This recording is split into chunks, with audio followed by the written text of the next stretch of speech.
Next, for a conversation about surveillance in cities, please welcome Theo Blackwell, Chief Digital Officer for the City of London, Beth Blauer, Executive Director of the Johns Hopkins Center for Government Excellence, and Brian Hofer, Chair and Executive Director of Secure Justice.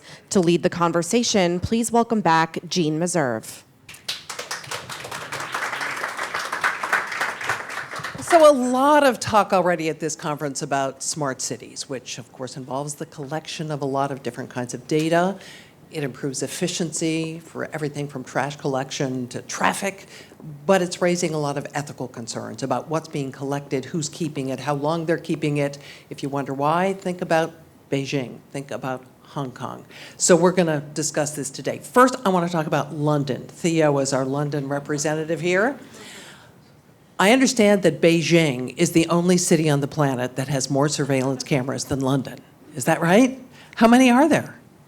In London? Yeah. I have no idea, but there is certainly, there are a lot. I mean, London does have a kind of tradition of using quite a lot of security cameras. I think that probably goes back to its sort of recent history around terrorism. Also, I think there's a very strong push around community safety about 2 decades ago in London and indeed Manchester, looking at my colleague Phil here, CDO from Manchester, where a lot of cameras were put in place in housing estates and railway stations in order to crack down on crime and support a civil injunction called an antisocial behaviour order. And effectively, people on the street, eyes in the sky, if you like, on CCTV, would identify individuals causing alarm, harassment or distress and effectively ban them from an area. And that was really well supported by the local community. I was a councillor at the time in the London Borough of Camden and in King's Cross, which was not a very nice place to be or live. And the support that I think that network gave to clear up a lot of troubles in communities, especially around drugs and prostitution, was backed. But so there's a kind of history here. I mean, I think you're right to point out that we're now moving into a new era of sensors and how we can identify, greater sort of knowledge about what's going on. And of course, cameras, it's turned from CCTV into a discussion in places around facial recognition technology. Right, and the police in London, I understand, have been doing some. Yeah, they've had a trial, as have the police in Wales. What were they looking for, and what did they find? Well, I think they were piloting the use of facial recognition technology to assess its effectiveness. There was a court challenge over it to say whether it should be done at all. The courts decided that it was in fact legal and proportionate to use this. And effectively, this was sponsored by the government. Now, one of the things that we did in London, the Mayor of London, had a look at this, is the sort of civilian authority on top of the police force, called MOPAC, introduced an ethics panel. And that oversaw the police's engagement with facial recognition technology and recommended that there should be national legislation on it. And I think the interesting point about some of these technologies is they're existing in cities outside of national legislation. So cities are kind of slightly sort of copying the flack for a lot of these arguments, whereas legislators don't seem to be fully doing their job, setting down the rules of engagement around this. And I want to talk more about that. Before I do, what exactly were the police trying to assess? I mean, how were they using the live facial recognition? And did they get the results they expected to get? Do you know? I mean, I think the sort of jury's still out on on how it was used, but it's essentially to identify people who, shouldn't have, as I say, shouldn't have been in an area. There were a number of assessments done around it. Worthwhile that it was done rather than introduced wholesale.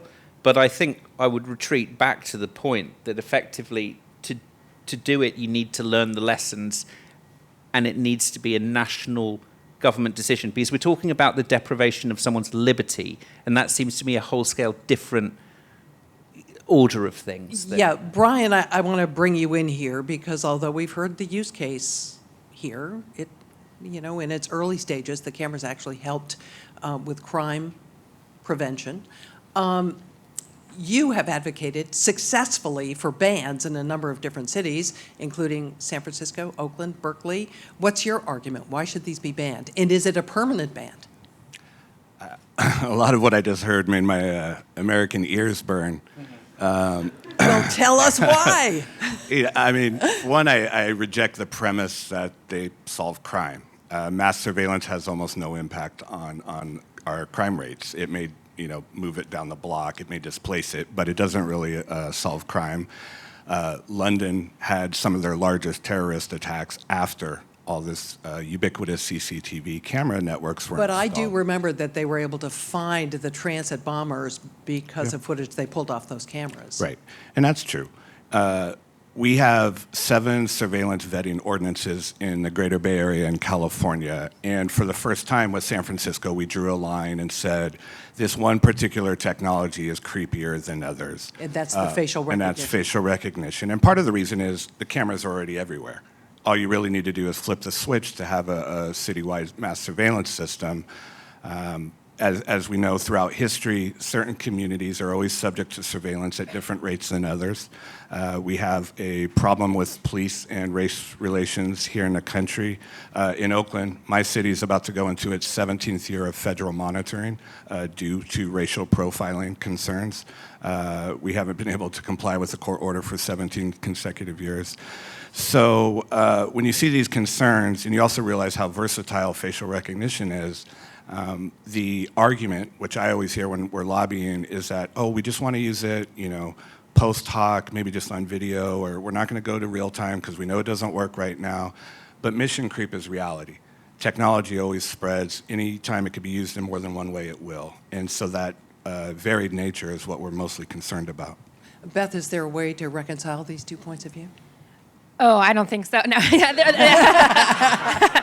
think, I often will harken back to the importance of governance, and what we really struggle with in a lot of U.S. cities is not having strong governance around data.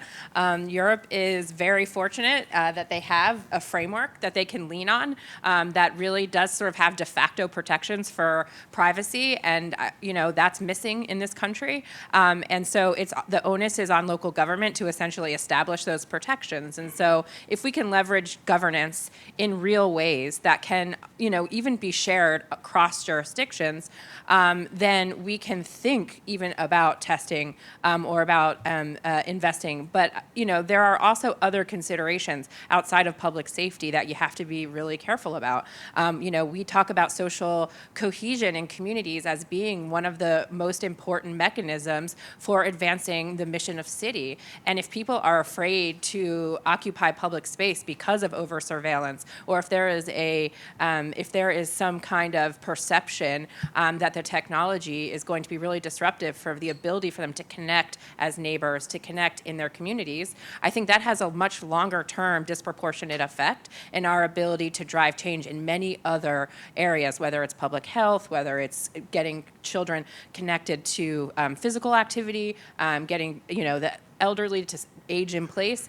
These types of mechanisms that often are accompanied by misinformation prompt a lot of times a chilling effect in those real strong abilities to bring in social. And this would seem to be a time to point out that these facial recognition algorithms have been accused, at least, of being biased, that they are less accurate when it comes to, for instance, African American faces or female faces than they are with white men. But Theo, right. I mean, I think there's also a big challenge here. I mean, sort of discussion so far is sort of like, in public space owned by the city, which has its own accountability mechanism and is sort of democratic. There are the use of things where, for the prevention of crime and legitimate purposes, and we can have a discussion about, the intensity of that and the rights and wrongs. But, in London over the next 30 years, there are going to be 40 areas that are about to be built, from the Royal Docks to Old Oak Common, which is near Paddington Station. Like, big areas of London are going to be built. These are going to be built by private developers. They will be public-private land. And so the question for the city is, what are the rules do we put down on sensors and facial recognition technology or cameras in those public-private areas. So we're looking at how we can use our planning powers that govern development. We can set affordable housing targets and all sorts of other rules, but we want to develop guidance for those developers on the use of that technology, including, I should say, the security of that data, because a lot of these sensors will be put in place and we don't want it to be hacked or to present a risk to the city.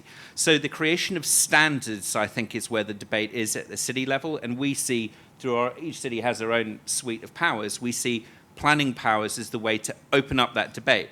I'd also like to see, because of the GDPR, people have to produce data protection impact assessments on technologies that they put into place. We need them written or advertised in plain English. We need them collected in one place. For example, our London data store could be a place where we require people to publish those impact assessments, and they can be geolocated so citizens can actually see what's going on around them. So there are ways in which the city can make this much more transparent in the absence of that discussion at a national level that I think needs to happen. Would that satisfy you, Brian? So it's pretty close to the model that we have in the Bay Area. We work under the ACLU CCOPS, Community Control Over Policing Surveillance. We've since modified it so that it extends to data sharing arrangements with private entities. And the calculation that we have to make, and that the Privacy Commission that I chair, it's the same calculation the City Council has to make as we advise them, is that the benefits outweigh the concerns. And so that impact statement needs to be done. To get back to sort of something Theo said at his introduction, it's putting that technology out into the wild before that's done is the most concerning to me. That we don't have that mindfulness component. We just release it out into the wild, and that's sort of the tech mentality. It's like, let's just collect all the data, whereas the legal ethical side is, should we in the first place? Yeah. Well, actually, you raise a point. Google, Facebook, all the apps on our phone, they're already collecting all this data. Is it different when government's collecting it? Beth? Well, first, I think that people don't even really appreciate what is being collected, and a lot of that is about awareness. And is there a role for government to actually do a little bit of that capacity building so that they are going into communities and explaining what is sort of being traded in terms of, there's a really terrific exercise going on in the hallway. I implore you all to go and exchange your personal information for a nice cookie. But the reality of the situation is people, I don't think, really understand that what they're giving up. But when government asks for it, it is more of an affront, because I think of the history that government has played in the relationship with people. And so is there room for improvement in this area? I think yes, definitely. But I think it's about raising the ability for the public to have a full-scale overhaul in their competency around how data is used and what data as an asset really does mean. I also think that as we start to think more and more about surveillance technology, we need to look at public information requests and the laws that regulate those requests, and really think hard about what does that mean, that if we're going to start collecting this data, does that mean that anyone then has the right to come in and extract that data and have a relationship? And we value this relationship we have with the public. They can ask for information. We share that information. But as we get closer and closer to the ground on surveillance, that's going to become a real problem. So London's grappling with some of these issues. Do you find that cities here in the United States, Beth, are actually getting down to the brass tacks of asking the questions that you've just posed? I think no. I mean, I think that that's the risk, and that it's not just about are they asking them, but do we have leaders that know how to ask the right questions? And I think that a lot of the work that we do with the Bloomberg Harvard City Innovation Program and what we're doing in What Works Cities is really just that capacity building, which is like, you got to ask these questions. These frameworks need to be in place. We need to make sure that we have the right protections, and a little bit of that is just first getting the house in order, and then also thinking about the broader public implications of that work. So people think about Beijing, they think about what's happening in Hong Kong, where facial recognition is being used to identify protesters. Is the level of concern about this appropriate to the issue or not? Are we overly worried, are we not worried enough? You would argue, I imagine, we're not worried enough. Well, we have present-day circumstances, we have history. The Holocaust numbers would not have been achieved without IBM. They helped automate the destruction of millions of people. Today, we're seeing, Thomson Reuters and Palantir and these other large data brokers that are feeding ICE, which is going out and targeting communities, certainly sanctuary cities in California specifically targeting them. So this data that was collected for a, benign consumer purpose is being used for something that it wasn't intended for, and it's being used to harm people.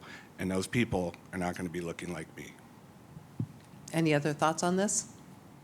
I mean, I think Europe is in a slightly different situation because of GDPR, and I think we were discussing this just before, and I think GDPR is the beginning, not the end, of the discussion around privacy, but it allows us to have that basic framework of discussion around transparency and rights, and we need to take that forward as cities, and so we've joined with a range of other cities, New York, Amsterdam, Barcelona, where we've come together for this group called the Cities Coalition for Digital Rights, which emphasizes our collective desire to work together on things like algorithmic transparency, AI, 5G, issues that we're discussing today, so that we can come to a common framework on top of some of those, the impact of GDPR.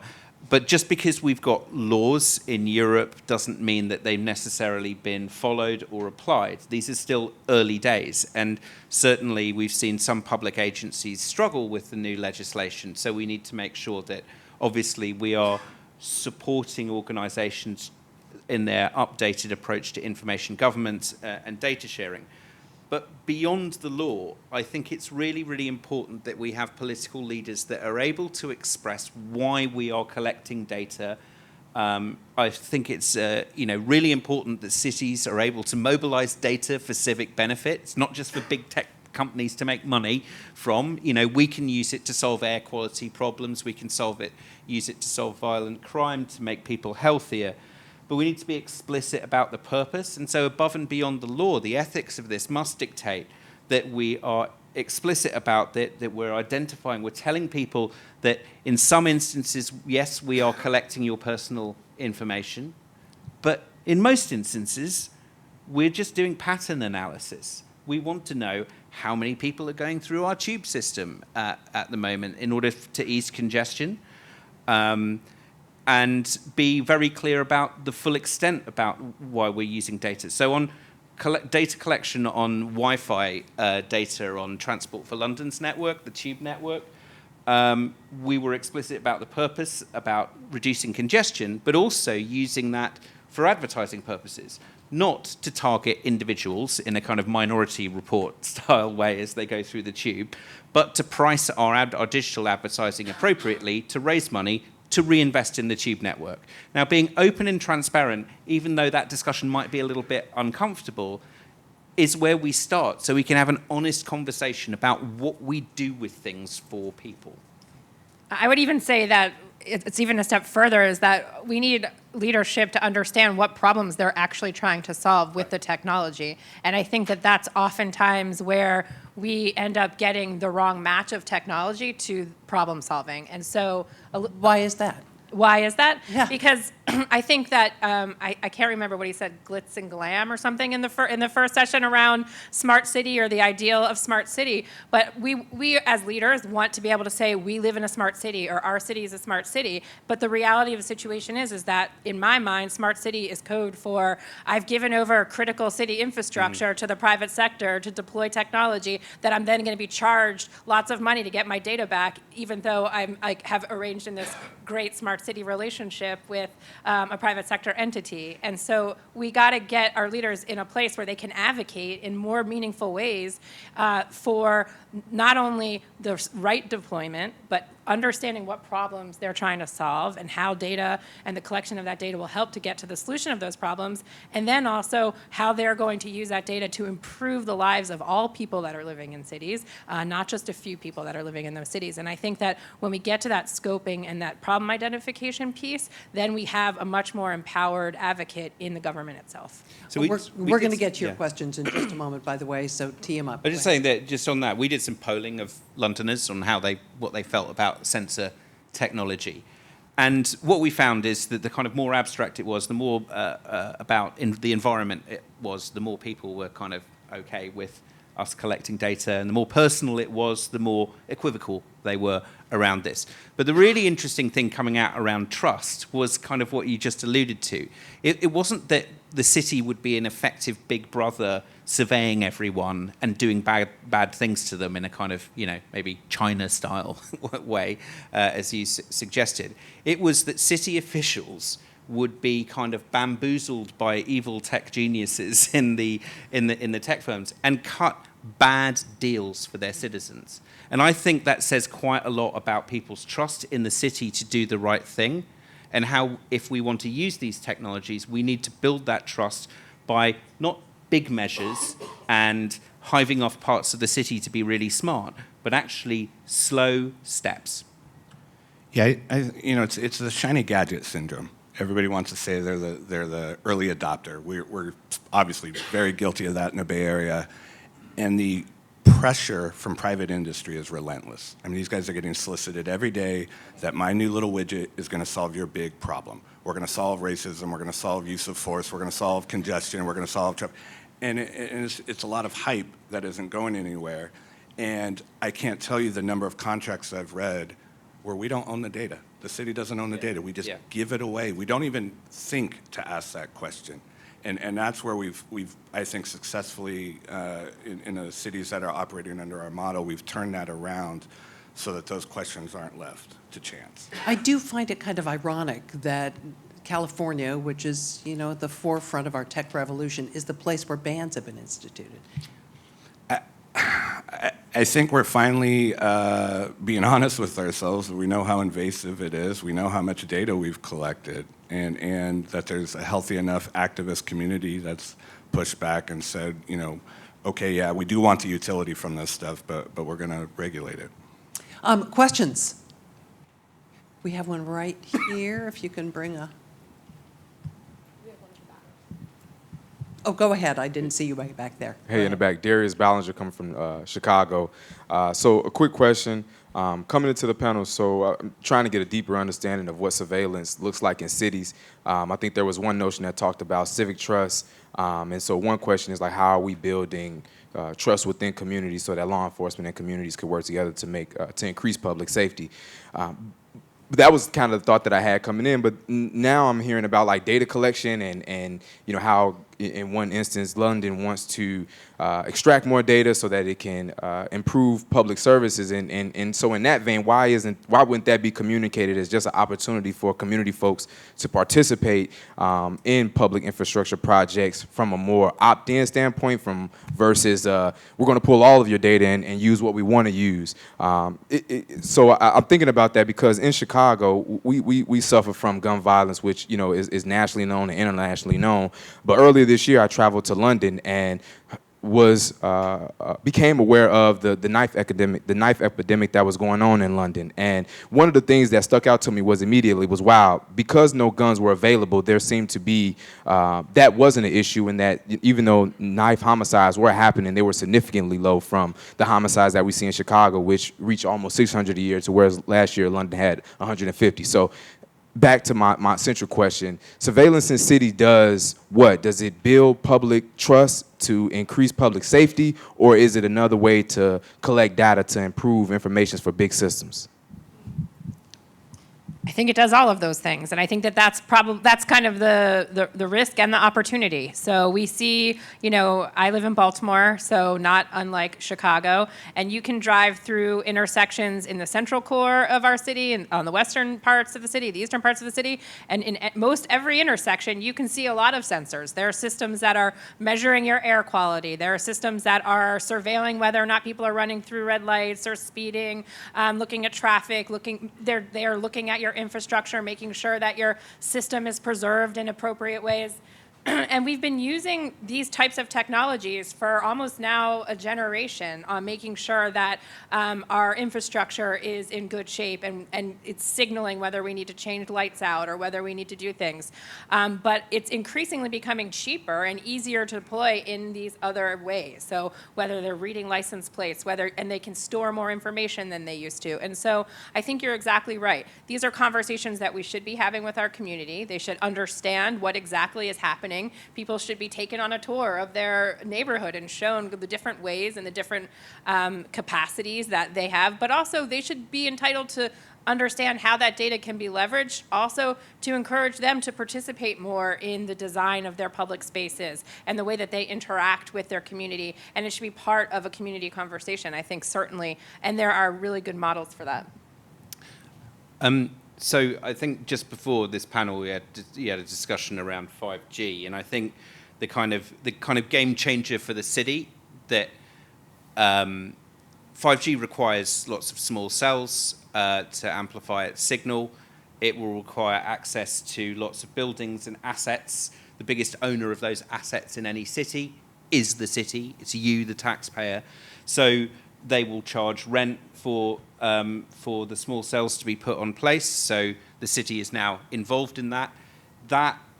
Although to a limited extent, lots of these things are happening already, this will massively change the dynamic between the city, mobile phone providers, who never seem to be really fully part of the ethical debate, but actually are really important to it, about what the terms of that discussion are. It will enable lots of IoT sensors to be embedded everywhere.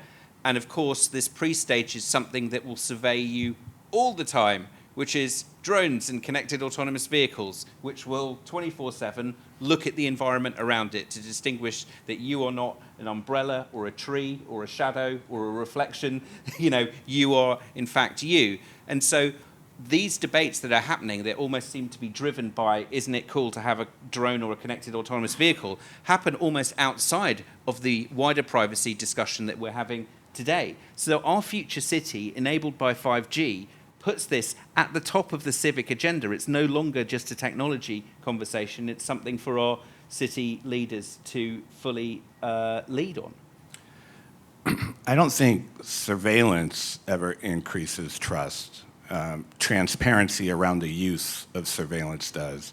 With the benefit of the Privacy Commission in Oakland, we have an annual reporting component to our model. So for every piece of technology that comes through and gets approved for use, every year they have to come back. It's essentially a one-year trial. They have to come back and demonstrate that they followed the privacy policy, that there was some sort of benefit. And over time, hopefully if your use policy is being adhered to, that should increase more trust in police and how they're acting in your community. On the sort of private smart city side, hopefully you're seeing some sort of benefit from the use of that technology. I'm a big advocate for mandating cost-benefit analysis. I think some of this stuff is going to be overhyped and not lead to what we think it is, and so we need to make sure that we're spending the taxpayers' money wisely, but also not infringing more than necessary on civil liberties. And on that note, thank you all. Theo, Brian, Beth. Appreciate it. Thank you.